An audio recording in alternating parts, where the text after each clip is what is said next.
Hello, welcome to Studio Talks. My name's James Swift. I'm Josh McNorton, and our guest today is Jamie Kolonić. Hey Jamie, the you man okay? himself, Yeah, I'm alright, thanks. Yourself? I'm alright. surviving. Going for a walk after this though. Getting them jogs in and that. I can't trust that in Liverpool. Yeah, It's too many heads around Liverpool. Yeah. Heads everywhere. Yeah. How are you doing in the lockdown, and do you have any advice for people? I'm going a tiny bit stir crazy because all I've been doing is work. And advice for people: just use your common sense. Just don't go out unless you need to. Don't go out in like the expanded groups. Just the World Health Organization. They're there for a reason. Just don't be stupid, really. Just get drunk over Skype. all my friends do that every Friday. We get together and go on a Facebook Messenger, FaceTime thing, and then just smash Warzone while getting smashed. It made me laugh yesterday when Ez said, "Do you want to play on Animal Crossing?" And you Animal went, Crossing. "No, I'm just playing on Warzone." Animal Crossing is doing my head in at the moment because everyone's got sick islands and because I just keep neglecting it and just my island's awful. What's your history with the studio? It's a very long history. Like I went there when I was in, I think, high school and that. So Yeah, me, you and Corbin and Mark, we used to go there, didn't we? met some of my best mates like Jason just off pure whims, just because I needed another musicians and that for bands and whatnot. And then obviously I went there, used the normal purposes like for rehearsal and all that. And then after, later years of college, started using it to put on own events, doing photography and whatnot for the events. Set up the fundraiser for Louise, who passed away ages ago. That was very useful for the studio. It let us do that. And just generally help out with the studio when I can, because the way I see it is I went there a lot and that helped me with my audio and my music, getting practice in, etc. And it helps everyone, really. It's a good venue for most people. So just when I kind of help out, whatnot. It's not a very spectacular history with it, but it's just average use and whatnot. But, I remember like being when we were in high school together and we'd all just met and Corbin had just moved down and Corbin was like proper game on starting a band. And you're like, oh yeah, we'll do it, we'll see what happens. And then Mark couldn't play drums properly, but he was like, yeah, I'm sick, mate, I'm sick. And then Corbin couldn't really play bass, and you were the only one that could semi-decently play guitar. Yeah, it was the early days of me playing instruments, really. I was only just really switched the guitar from a few other instruments like clarinet and that. And I was just kind of sat there in the middle of you, like, oh, here we go. Typical kind of, let's start a band and no one can do anything. Because you all wanted different things as well, didn't you? Like, Corbin wanted to be a gent band, Mark wanted to be slam, and I don't know what you were into at the time. I was just up for anything, you know. My music taste's always been mental. Like, I'll listen to stuff like jazz, then next minute it'll just be gutturals, and then it'll be funk, and then whatever's next. Playlists are a mess, but it's useful for anyone really that does that kind of stuff, whether they want to get into bands, learn instruments, just socialise and all that kind of stuff. They have loads of events on there now as well. It's less not now, but yeah. When I'm down there, I normally pop in or something. It's normally the cause for me to go back. So, what made you want to pursue music? Like, what is your history with music? I think it was a bit odd because in like primary school and that, they had the music things going around, so you'd get piano and clarinet lessons. They were the only choice. Wanted to do piano, ended up getting clarinet, ended up getting into clarinet, joined some orchestras, went to high school, continued there, then for some reason decided to play guitar and blah de blah, and I found out I was decent at music. Like, all my higher grades were in music. I just had more attention for it. I could be bothered with it more. And then when I got more into the technical side, where I was looking at like the physics of it all and that, because like science and music are the main ones I've strived in. Hence why what I do in university, or have done now, basically finished it, is like physics based in audio. it just kind of spiraled out of control. Like as soon as I got my hands on a couple of instruments and stuff, just had a great interest in it from the beginning. There's nothing any particular I could say. It's just one of those things, you get an interest for it and you just get addicted to it. Can't really expand much more on it than that. It's just it's the sound in it, really. That's about the right amount of level of answer. Yeah, There was this bit yesterday when we had with Mondegreen where I'd three of them, like with the three of them. But I'd forgot whose turn it was. So I was waiting for you to ask the question. I was like, oh yeah, the question. And then, but is it your turn, Josh? Not yours, James. I just asked the last one. He's like, oh yes. Oh yes, there we go. And then there was a bit where there was a silence, and one of the people from Mondegreen, I think it was Laura, she said, do you want me to answer that a little bit more? And I was like, no, I'm just waiting for Josh. Right, it is actually your one, is it? Yeah, it's your one. Yeah. Would you like to introduce your song? Oh, right. Well, I've got to state from the beginning, it's not, although it kind of is a song, it's less than a song at the moment because it's currently in this development stage still, but with lockdown and everything, everyone was busy finishing off final year with uni and all that.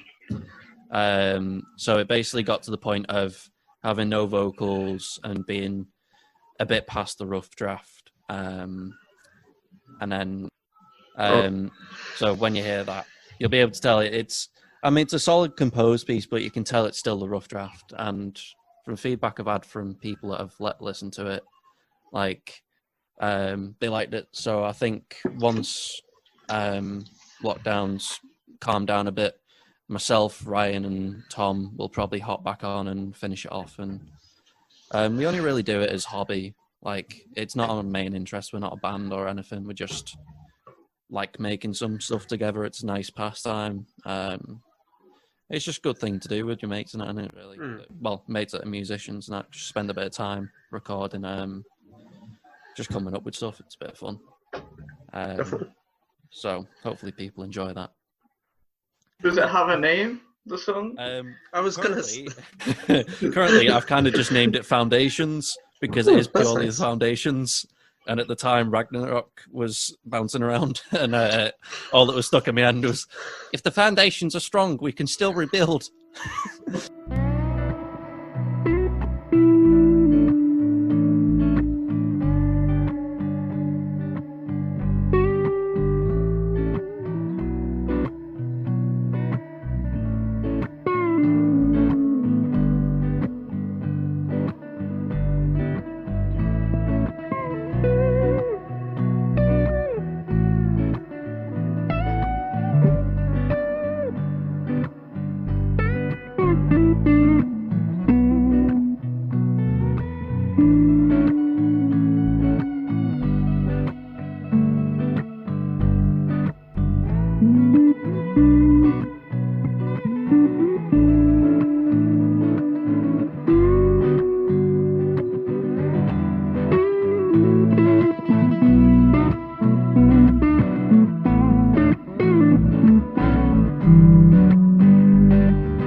So this song's 3 years old. Oh no, sorry. That would have been what? Wait, how are you saying? Where did you get 3 years old from? Ragnarok came out in 2017. Oh no, like the meme and that's what I'm. Oh right, okay. Oh, someone said was still going strong. Like, someone said something about Marvel, so I got excited. No, like James's Marvel senses were just going, "Tell me more, Jamie." Talk more about Marvel, please. In fact, the next question is, what's your favourite MCU film? What is your favourite MCU? I'd get some angry answers if I answered that. Go on, answer it anyway. I mean, I have a few. It just depends in which scenario. Because if you're talking about like the strengths and overall most powerful, then obviously you're going to go for one of the overpowered like Thor and whatnot. But I think purely just because how adorable Groot, just pointless, but see, my favorite is Iron Man 3, and no one likes Iron Man 3. I don't really have an issue with it. I was excited. I thought you was going to say Iron Man 3, and I was like, please join me. I'd have to say mine's Homecoming because it was a good Spider-Man. Was that the first one? Homecoming. Oh, then no. Is that the one? I think so. I can't remember. It's been a while. Were we on about that is the films? I'm a fake Marvel fan. Oh, are you on about Far From Home? Nah, yeah, I'm on about Homecoming. Go on, see you later, boys. I'm logging off in a bit. Well, James, you've got this. Yeah, I can answer all these questions. I can not answer. I can ask all these questions. Well, that's my job, though. Yeah, it's just me. So, James, what's your? Ponder into the depths of James's mind. Yeah, that would be a fun thing. To be fair, our podcast that we did together, like me and you, James, we taught nothing about music, really, did we? We just no. Like I was expecting like a flat out like. So what do you play any instruments or what? And like we ended up just playing like we played a game about Rotten Tomatoes. Did I say tomatoes? Tomatoes, sorry. We ran about Elon Musk's kid's son name at one point. Oh my god. Ash Archangel Musk. I'm still confused about that. I'm just like, what is going on? They mentioned that in the podcast I was listening to yesterday as well. So I was like, hey, this is the second podcast. I just stay away from all that kind of stuff. I was like, okay, that's happening. That's in a different world to me. I just thought all the memes that were coming out about it, like, it'd be like Terminator and it's like XAE1 goes to ask his parents, like, his dinner or something. Or walks into his parents' room and he said, oh, Mum, I've had a nightmare and it's just the Terminator, but like shrunk. That's beautiful. Right, should we move on to the next question, James? Yeah, I think he answered that though, didn't he? He did. Yeah. How do you personally approach writing a song? There's definitely no structure to it. I just kind of throw feces at a wall and see what sticks. Like that's the approach. I just get a bass layout of like chords or a progression that sounds ideal, and I'm like, let's spaghetti on top of it and see what we like. Get rid of the parts and then organize it so it sounds like a song and has some structure to it, and it's not just a special mess of. There's no real structure. I used to try lay everything out properly, but then every group I was with, they just didn't have like the music theory, so I was like, all right, let's just throw spaghetti at a wall and hope for the best, and then normally stuff comes out of it semi-decent. I think we've asked this question every time, and yours is the most nonchalant. Is that the right word?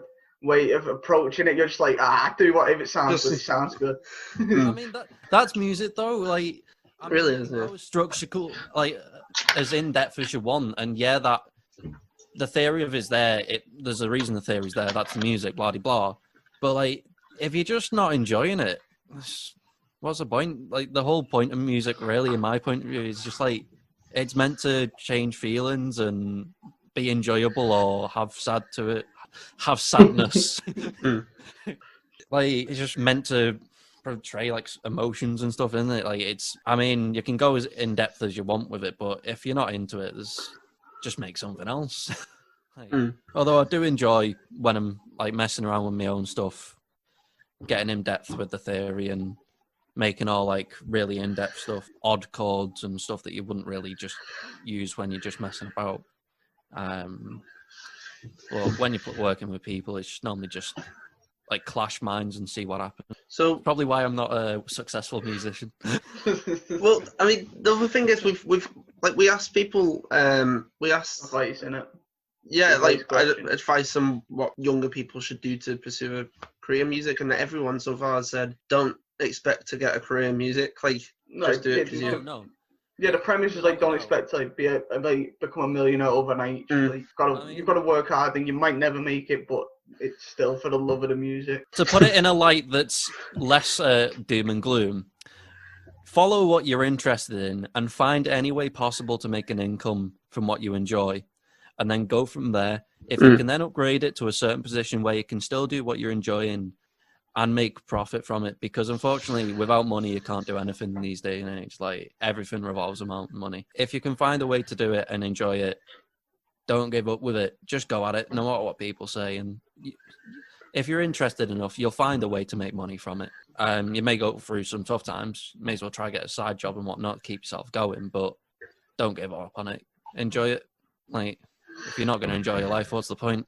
Exactly. Gloomy on the end part, but that's the way I see it. So, what inspired you to focus more on the technical side of music? I think purely because I knew, well, linked with that one, I knew there was a way to get a survivable income from it, and I enjoy it as well.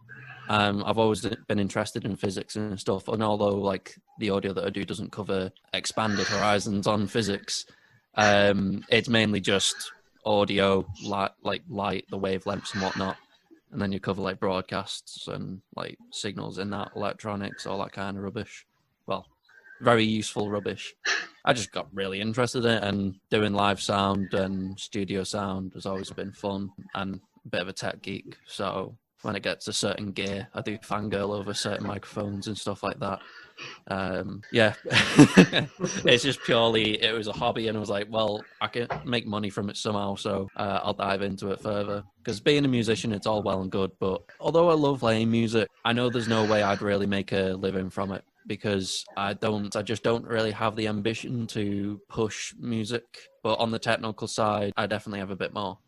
On the technical side, you're more behind the scenes as well, do you know what I mean? Like, I think the one thing that scares me the most is like getting up on a stage. Like, I don't think I could do that. Every gig I've played, I've never had an issue like stage fright or anything like that. I know some people suffer with it terribly. It's when you're in front of a camera, like red light syndrome. As soon as someone presses record, some people just go blank, and everything they were going to say, they just can't. I've had that before when I've been recording some videos for like whatever it was for, like a product thing or something like that. Like, and just reading a script, and they have to have the script behind the camera slightly away just so they can keep glancing at bullet points to keep them on track, because otherwise just go to bits. Like, it's a weird phenomenon. Like, it's like the psychological of it. It's like, oh, I can't mess this up, which makes you mess it up. But I completely went on a tangent there, didn't I? No, it's fine. What you just said, Josh. I'm kind of the opposite, where it terrifies me to be behind. I mean, Jamie, you've seen me behind a sound desk. I fall apart. Like, I'm like, no, I hate this. I mean, you do the job well, but you do get a bit stressed. Like, a bit much in case of something happens. Yeah, exactly. Whereas getting on stage, I just do it. Like, it never really. I worry about it, but I don't think I've ever had stage fright. Probably because you've done that more, and you have more of a natural grasp of it. I mean, you're perfectly capable of running like sound for an event, like you have done. You know what you're doing. You may not be as in depth as like Steve or whatnot, who's the course on it, and he knows like the further workings and whatnot. But I mean, you know the basics, and you could probably solve an issue, and you have no real reason to panic about anything. But a bit more new to something, like, I mean, you get easily flustered, don't you? Yeah, when you're new to something, you can get a bit overwhelmed. But I mean, that's not with your case. I mean, I just mean in general. I mean, when I started sound, when I first did like one of my first events and stuff, I was a bit like, oh, right, I need to make sure I get everything. I've checklist everything and everything. I was making sure nothing could go wrong. and I was overworking it to the point where when I got there, it was like, oh, I'm just doing sound. Why am I overthinking everything? I'm setting the levels, and then I've got to hate myself because there's a DJ redlining levels, and I'm just sat there like, am I a joke to you? No, yeah. That was very, very insightful then, James. It was insightful. Yeah, you went, yeah. Oh, I thought you were going to go on to say something and you were just like, because I said, no, yeah. I think my tangent put him off. It's all right. I mean, that's the weird thing with podcasts. Like, you can set out a template, but sometimes, like, some of the more random stuff can be more fruitful. I mean, you get, like, some really nice podcasts where they do have a criteria of exactly what's going to be said and whatnot. But then... we have the that, and then... When you expand the juice... I think the best ones we've done is the ones where it just kind of goes off a bit, off topic. And well, not off topic, we're still on the topic, but it's better when you can have like that repertoire with someone. Do you know what I mean? Sometimes, like at first, I felt a bit awkward, like just chatting to people I didn't know that well. Do you know what I mean? So I was just being more quiet.